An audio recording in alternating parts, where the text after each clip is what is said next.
మీ ఎలాంటి వ్యాపార ప్రకటనలకైనా వెంటనే మా ఛానల్ సంప్రదించండి. అందరికీ నమస్కారం. నేను శిరీష. ప్రస్తుతం మనతో పాటు ఉన్నారు ప్రముఖ తంత్ర జ్యోతిష్యులు, జ్యోతిషరత్న, జ్యోతిష సామ్రాట్ డాక్టర్ చింత రుక్మందరావు గారు. గురుగారితో మాట్లాడతాం. నమస్కారం గురుగారు. మాతృదేవోభవ, పితృదేవోభవ, ఆచార్య దేవోభవ. ఓం నమో మాందేశ్వరాయ నమః. అందరూ బాగుండాలి, అందరికి మంచి జరగాలి. గురుగారు, ఈ జూన్ మాసంలో మిథున రాశి వారికి ఎలా ఉందంటారు? ఎలాంటి జాగ్రత్తలు తీసుకోవచ్చు అంటారు? ఆర్థిక పరంగా, ఆరోగ్య పరంగా ఈ నవగ్రహాల ప్రభావం ఈ మాసంలో ఎలా ఉంటుందంటారు వీరికి? 2026 సంవత్సరం జూన్ మాసం మాస ఫలితాల భాగంగా మిథున రాశి వాళ్ళకు ఎలా ఉందో మనం తెలుసుకునే ముందు ఈ రాశికి సంబంధించిన గ్రహ సంచారం ఎలా ఉందో తెలుసుకుందాము. గ్రహాలు లాభస్థానంలో ఉన్నటువంటి కుజుడు ఈ మాసం 20వ తారీఖు వ్యయంలోకి వస్తున్నాడు. వ్యయస్థానంలో ఉన్నటువంటి రవి 15వ తారీఖు జన్మంలోకి వస్తున్నాడు. జన్మంలో ఉన్న గురువు 2వ తారీఖు ద్వితీయంలోకి వస్తున్నాడు. జన్మంలో ఉన్న శుక్రుడు 8వ తారీఖు ద్వితీయానికి వస్తున్నాడు. జన్మంలో ఉన్నటువంటి బుధుడు 22వ తారీఖు 2వ స్థానానికి కర్కాటక రాశిలోకి వస్తున్నాడు. యథావిధిగా 3వ స్థానంలో కేతువు, 9వ స్థానంలో రాహువు, 10వ స్థానంలో శని అట్లే సంచరిస్తున్నారు. ఈ 3 తప్ప మిగతా అన్ని గ్రహాలు మారుతున్నాయి. వీళ్ళకు ముఖ్యంగా చెప్పుకోదగింది గురువు 2వ ఇంట్లోకి రావడం విశేష శుభఫలదాయకం. ధనస్థానాలకు గురువు ఉచ్చస్థితిలోకి రావడం విశేష ధన యోగంగా చెప్పవచ్చు. అదేవిధంగా జన్మంలో ఉన్నటువంటి శుక్రుడు ద్వితీయానికి రావడం, అంటే పంచమాధిపతి ద్వితీయానికి వస్తే చాలా మంచిది. ఎందుకంటే అది కూడా ధనాన్ని సూచిస్తుంది. రాశాధిపతి ద్వితీయానికి వస్తున్నాడు.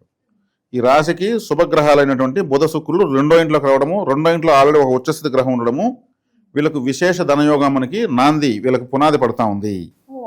రాబోయే రోజుల్లో మంచి డబ్బులు సంపాదించడానికి ఇప్పుడు బీజాలు పడిపోతున్నాయి.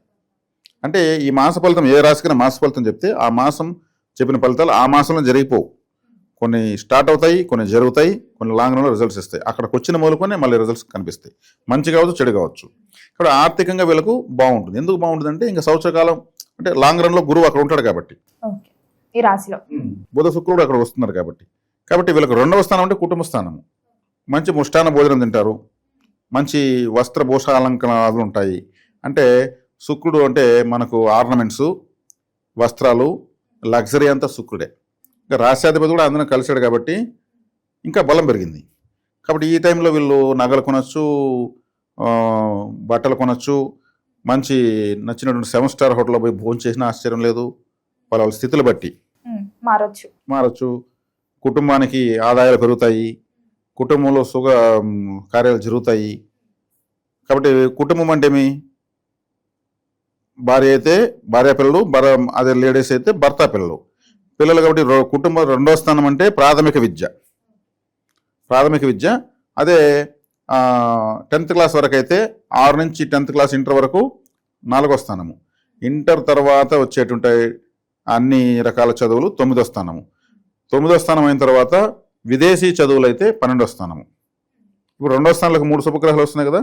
కాబట్టి వీరింట్లో ప్రాథమిక విద్యలో ఉన్న పిల్లలందరికీ కూడా మంచి మంచి స్కూల్స్ దొరకడము, మంచిగా వాళ్ళు మంచి స్థాయికి వస్తారు. ఇప్పుడు మంచి స్కూల్ ఇప్పుడు చేరిపోయారంటే ఫ్యూచర్లో మంచి గొప్పలు అవుతారంటారు రూలు. టీచర్లు బాగలేరు, సౌకర్యమైన స్కూల్లో చేరితే మాకు అప్పట్లో టీచర్స్ సరిగా లేకుండా చదువుకోలేకపోయామని పెద్దయినాక బాధపడతారు. అంటే ఇప్పుడు పడ్డతా ఉంది పిల్లలకు ఫౌండేషన్ పడిపోతూ ఉంది, మంచి స్కూల్స్ వస్తాయి ప్రాథమిక విద్యలో ఉన్నటువంటి వాళ్ళు.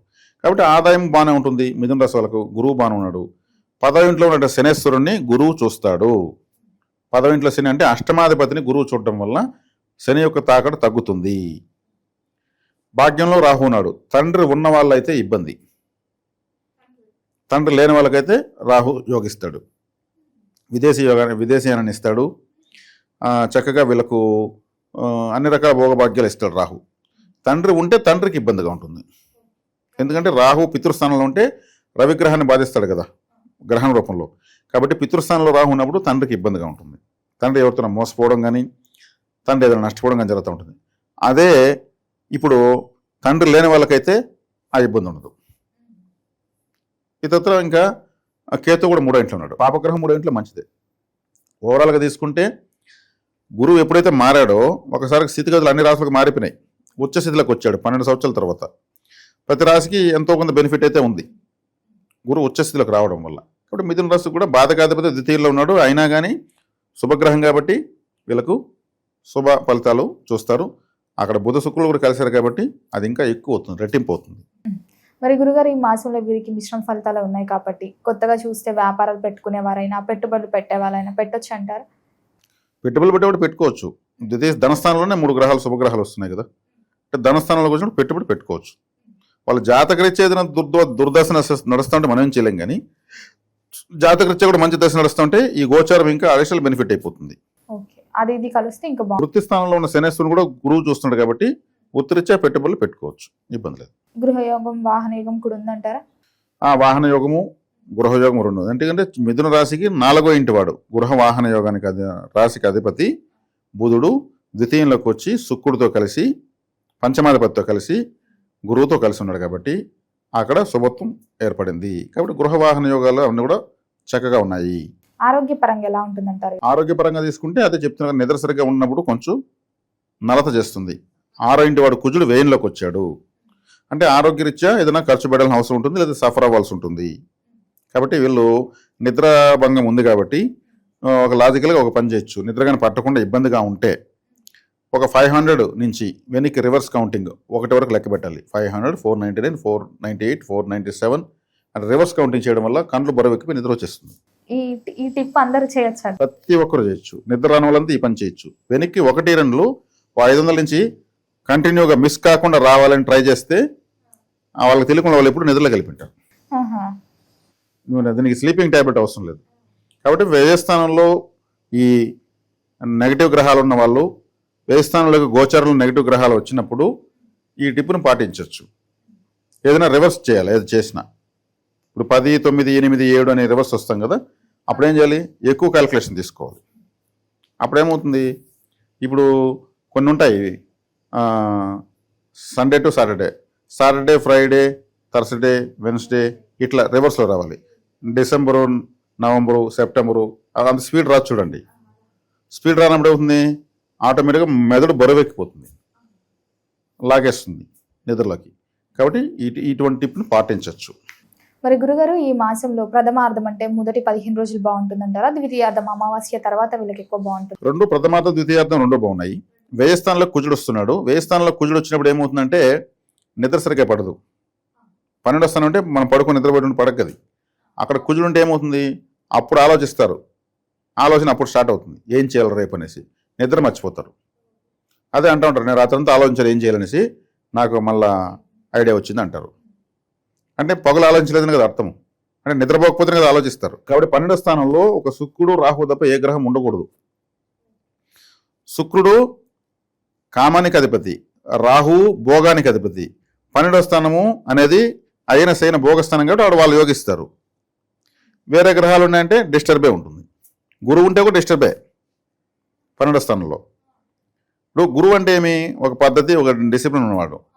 అప్పుడు పూజ రూమ్ ఏం చేస్తారు, బెడ్రూమ్ ఏం చేస్తారు, పూజ రూమ్ లాగా పెట్టుకుంటారు. అదంతా నీట్గా ఉండాలి, దాన్ని సర్దుకునే దానికి ఇంట్రెస్ట్ ఉంటుంది. అది ఎట్టు ఎదుటినో చూసుకుంటూ ఉంటారు. అంటే అక్కడ వచ్చే కాడికి కంఫర్ట్గా ఉన్న గ్రహాలు ఒక శుక్రుడు రాహు మాత్రమే. కుజుడు ఉన్నాడంటే ఆవేశానికి, ఆలోచనకి, కోపానికి, టార్గెట్స్కి. అప్పుడేమవుతుంది, ఆ కుజుడు మారే వరకు వీళ్ళకి ఇప్పుడు నిద్ర సరిగ్గా ఉండదు. ఎటు వచ్చి మిగిలిన గ్రహాలు బాగున్నాయి కాబట్టి కుజుడు వ్యతిరేకంగా ఉన్నా కానీ పెద్దగా పట్టించుకోవాల్సిన అవసరం లేదు. మరి గురుగారు, ఈ మాసంలో వీరు ఏ దైవ నామస్మరణ చేస్తే బాగుంటుందంటారు? వీళ్ళకు రాశిలోకి 15వ తారీఖు నుంచి రవి వస్తున్నాడు. రవిగ్రహం వీళ్ళకి మంచిది కాదు కాబట్టి శివాలయానికి ఎక్కువ వెళ్ళాలి. అదేవిధంగా వ్యయ స్థానంలోకి కుజుడు వస్తున్నాడు. కాబట్టి సుబ్రహ్మణ్య స్వామి ఆరాధన కంపల్సరీ చేయాలి. సుబ్రహ్మణ్య అష్టకం, భుజంగ స్తోత్రాలను చదువుకోవచ్చు, శివనామ స్మరణ చేసుకోవచ్చు. ఈ 2 దేవతలు ఆరాధిస్తే ఈ 2 గ్రహాలు హార్డ్గా ఉన్నటువంటి తత్వాన్ని స్మూత్ అయిపోతాయి. గురుగారు, మొత్తం మీద జూన్ మాసంలో మిథున రాశి వారికి ఎలా ఉంది, ఎలాంటి జాగ్రత్తలు తీసుకోవాలి, ఎలాంటి పరిహారాలు చేయాలో తెలియజేసినందుకు ధన్యవాదాలు. ధన్యవాదాలు.